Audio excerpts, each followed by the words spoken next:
Ang gagawin lang natin ngayong araw ay magpaganda ng araw ng isang tao. 1, 2, 1, 2, 3, go! Count zero! Take me home! Pero po, di ba po kayo nagkakaroon ng sasakyan? Hindi pa po. Di ba? Para, ay Kuya Cesar. Salamat sa iyong buhay mo. Di ka pa nagkakaroon ng sasakyan? Hindi pa. Ngayong araw ay may sasakyan ka na. Sa'yo na yan. So today is a very beautiful day. Kita niyo naman, napakaganda ng panahon. Kakaulan lang. There's a rainbow always after the rain. Sabi nga, napakaganda ng panahon. At kung ba't sinasabi ko na napakaganda ng araw to dahil ang gagawin lang natin ngayong araw ay magpaganda ng araw ng isang tao. Okay, ngayon, sino ba yung tao na to na pagagandahin natin yung araw? Yung iba sa inyo, nakikilala po ito, yung iba po hindi. Ito po si Kuya Cesar namin. Sa mga di po nakakala, si Kuya Cesar po namin, siya po yung kauna-unahan po na nakasama po namin dito sa bahay para maging pamilya. At ano ba yung paraan ko para mapaganda araw niya ngayon? Kung natatandaan nyo po, nung naregaluhan ko si Kalo, nung Montero, meron po akong kasamang binili na isang sasakyan. Uy! Opo, sasakyan po. Ngayon, hindi ko naman po talaga bibili yung sasakyan na yun. Pero nung nakita ko po yung sasakyan na yun, parang nasabi ko na, uy, bagay ito kay Kuya Cesar. Parang okay ito kay Kuya Cesar. Kaya, walang kaabog-abog, binili ko rin po yung kasabay nung kay Kalo. Kaya sabi ko, meron kaming gagawin sa sasakyan na yun. May mission ako para sa sasakyan na yun. Hindi na alam sa kanya mapupunta yan. Gusto rin niya. Hindi na alam sa kanya mapupunta yan. Ganda ko, Cesar. Okay, to make the story short, ngayong araw po, ibibigyan natin ng sasakyan si Kuya Cesar. Ngayon, bakit ko ba siya bibigyan? Actually, hindi ko rin sure. Kasi, may nakapagkwento sa akin na parang wala pa daw ata naging sasakyan si Kuya Cesar o matagal na siyang nagkaroon. Kaya i-confirm ko pa. Ngayon, kung matagal nang meron si Kuya Cesar, bibigyan pa rin natin. Kung wala naman, bibigyan din natin. And, si Kuya Cesar ho kasi, ako po ang nagpalisensya sa kanya at dito siya natutong mag-drive sa Camping Pin. Meron naman daw siyang background pero nirefresh ko siya dito, natuto po siya mag-drive dito. Kaya ngayon, nagda-drive-drive na po siya pag pupunta po siya sa point A to point B. And, kung bakit po natagalan yung ibibigay ko na ito kay Kuya Cesar kasi tinignan pa po namin mabuti yung sasakyan kasi syempre, hindi naman po brand new yung sasakyan. Ngayon, pinatingnan ko yung transmission, kala Justin, pinagawa ko yung transmission, lahat, pina-okay ko lahat. And itong sasakyan na to kasi pang family car po ito. At ito nga po si Superman. So, gano'n naman ang buhay eh. Kailangan lang makontento tayo para maging masaya. For example, ako noon, gusto ko bike. Biglang tumaas na yung pangarap ko, nagkaroon gusto ko ng motor. Tumaas na yung pangarap ko, nabiyaan ako ng kotse na luma, na katulad niyan. Dati, hanggang sa binayaan ulit tayo ni Lord, nagkaroon tayo ng kotse na second hand na medyo mas okay. Hanggang sa nabiyaan tayo ni Lord, nagkaroon ako ng brand new na sasakyan. So, ganoon lang. Pero lahat nadadaanan natin yan. Ako, nadaanan ko may sasakyan na yun, pero si Kuya Cesar baka hindi pa. Kaya, it's time para gantihan si Kuya Cesar dahil napakabuting tao ho ni Kuya Cesar sa amin. And iniwan ho ni Kuya Cesar lahat para sa amin, para lang mabantayan kami at para ialay ang buhay para sa amin. Ganun ko kamahal na mahal niya si Kuya Cesar namin. At si Kuya Cesar ho, yung sasakyan na yun, hindi niya alam. Matagal ko na ho kasi sa kanya pinapabantayan niya, pinapaalagaan. At sinasabi niya gusto niya nga rin. Gusto niya rin yung sasakyan na yun. Kaya siya nag-aalaga. At actually, ngayon nga, kinakarwash niya. Pero wala siyang ka-idea na mapupunta sa kanya yung sasakyan na to. Okay, papakita ko sa inyo. Ay. Bayos naman nyo nga ka. Ha? May gagawin na tayo mission. Kailangan kayo, lalo na kayo, mga foreman. Kasama kayo dito pero hindi nyo alam kung bakit. Ano yan? Kasi, sino nagme-maintenance ngayon kay Superman? Kuya Cesar. Si? Kuya Cesar na. Siya na pinamahala ko din ngayon. Kailangan natin malaman kung sanay si Kuya Cesar mag-drive, kung nagkaroon na siya ng sasakyan o matagal na siya nagkasasakyan, at kung ililibre niya ako pandesal. Bakit? Pag nilibre niya ako pandesal, ibibigay ko na sa kanya yung kotse na yun. Ako na bibili sa kanya. Akin yun na! Bilhin na akin yun na! Hindi mo tinanggap. Tinanggap ko yan! Dami ni Montero! Wag! Kaya ako binili talaga yun. Para talaga, di ba naalala mo sabi ko sa'yo? meron akong paggagamitan yan. Pero natagalan lang kasi si Justin, di ba, binuo yung transmission, as in, binago talaga lahat. Tapos pinaganda yung aircon, lahat para pang family car. Ngayon, gusto ko rin, makita muna ni Kuya Cesar, alagaan muna para makita yung value. Pero hindi niya alam na sa kanya yung inaalagaan. Matutuwa yun po. Ha? Kasi lagi na motor si Cesar, di ba? Oo nga, sabing ganun. Pagkakita ko, Kuya Cesar, kamusta yung car wash mo yan? Sir, land diesel. Yung kagad daw. No, kaya tingnan natin kung kaya niya i-drive, kung nagkaroon na siya ng sasakyan, at kung nililibre niya pandesal. Pag hindi niya nililibre pandesal, sorry. Bibigay ko pa din.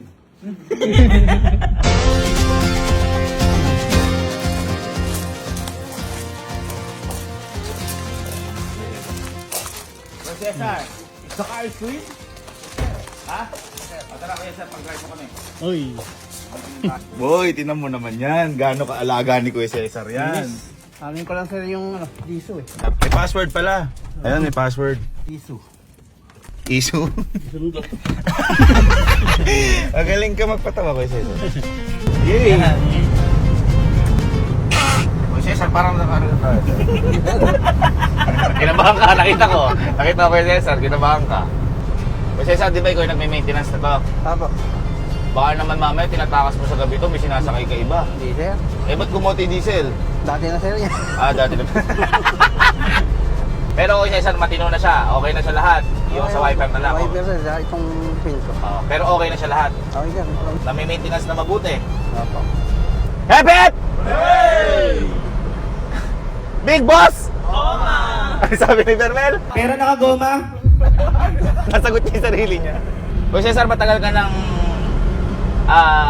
sanay mag-drive.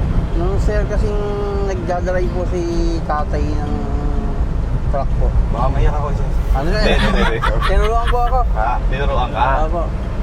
Kailan pa yung Kuya Cesar? 2004 yata sir. o 2004 po. Yun, Opo. sakto Kuya Cesar, 2026 na, konting pagitan na lang, no? De 2004 ka Kuya Cesar natuto. Opo. Hanggang sa pinag-drive po ako sa owner sir. Owner Nino. Nung lolo po namin. Pero hindi niyo po owner. Hindi po. Okay. Hanggang... Kaya nung sinabi mo kay Cesar, nung may background ka na sa pagdadrive, Opo. pero wala ka pa lisensya, kaya pinalisensyahan kita noon. Opo. Tapos natuto na si Kuya Cesar, pinadriving school natin si Kuya Cesar eh. Ano yung naging sasakyan nyo? Motor lang sir. Di ka pa Kuya Cesar nagkaka 4 wheels? Ay, hindi po. Tricycle lang sir.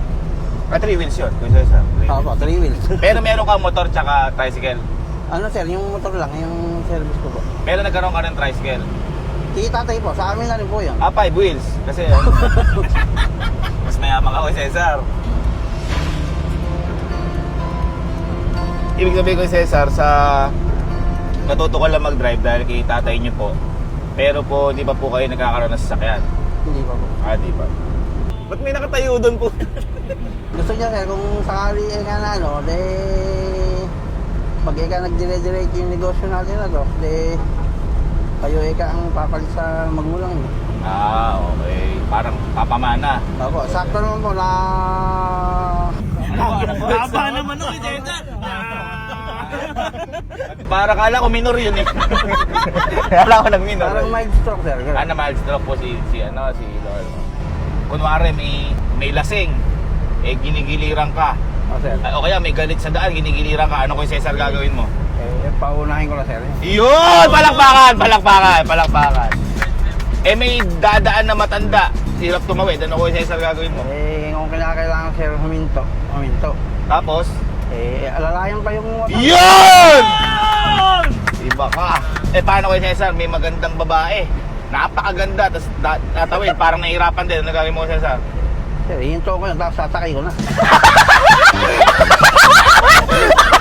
Hindi, baka kasi wala pang masahe. Kumapano? Kumapano? Hatid! Very good! Lupit ni Kuya Cesar, ano? Hindi pa pala siya nakakapagsasakyan. Tapos, 4 anak niya. Ilan dyan? 1, 2, 3, 4. Kasama yung asawa niya. Pwede. Sanay mag-drive. Hindi pa nagkasakyan. Ano na lang? Pandesal. Ang kainaman kay Kuya Cesar, binabantay niya pati paggas.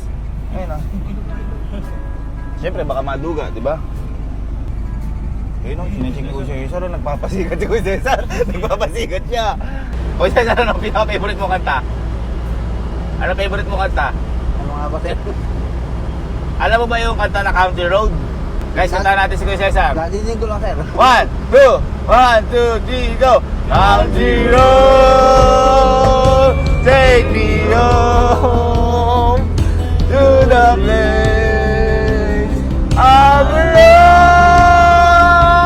West Virginia.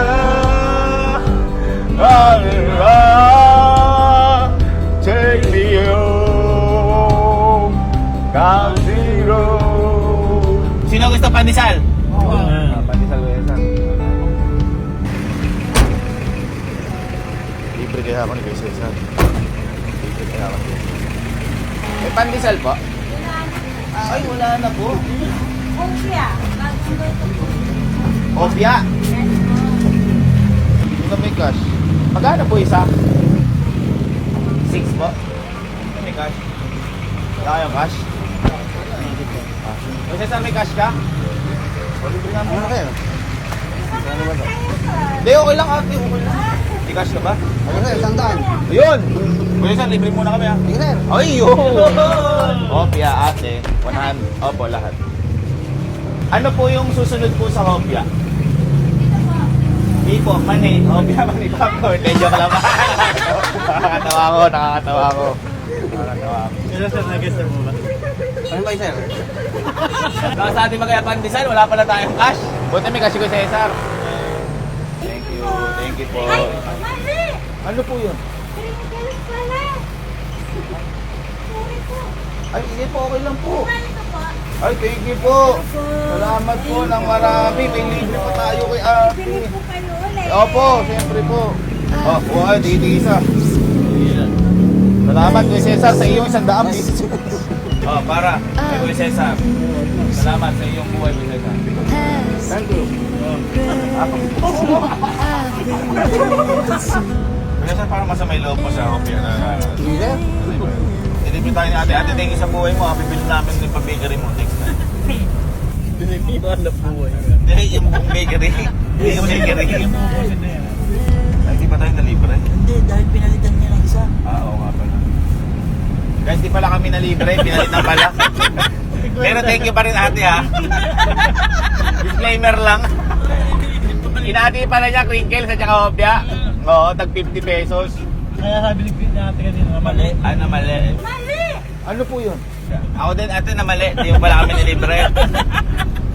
Nilibre naman tayo ng Cesar eh. Ayun! Kuya Cesar! Ayun! Para sa buhay ni Kuya Cesar! Coffee Road!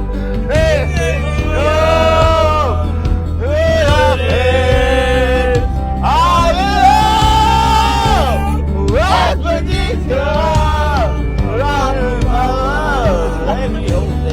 Sa mga hindi po nakakala kung paano kami nagtatagpo ni Kuya Cesar. Si Kuya Cesar po kasi nagbabantay nung kay Papa.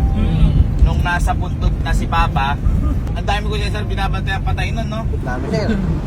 Kilala mo lahat bawat puntod nun eh, no? Okay. Hindi, totoo. Kilala niya. Tapos ayun, nung nakilala namin si Kuya Cesar, ayun na, nagtuloy-tuloy na. Buhay niya binantayan. Buhay ni pinatayan. Hindi na patay. Kuya Cesar, magaling ka na mag-drive, ha? Ano tingin sa drive ni Kuya Cesar? Uwi mo, sir. Iba ka na, ha? Saan balisin to, sir? Ay, sige, Cesar, huwag mo tagalin. Sige. Di ba pinag-drive mo kami? Oh, sir. At binilan mo kami ng... Hopya! Hopya. Ay, hopya pala, imbis na pandesal, hopya. Ngayon ko Cesar, di ba pinag-alaga kita nung sasakyan? Ah, sir. Ito. Kaya ngayong araw ko Cesar, di ba di ka pa nagkakaroon ng sakyan? Hindi pa, sir. Ngayong araw, ay may sakyan ka na. Sa'yo na yan. Sa'yo na yan.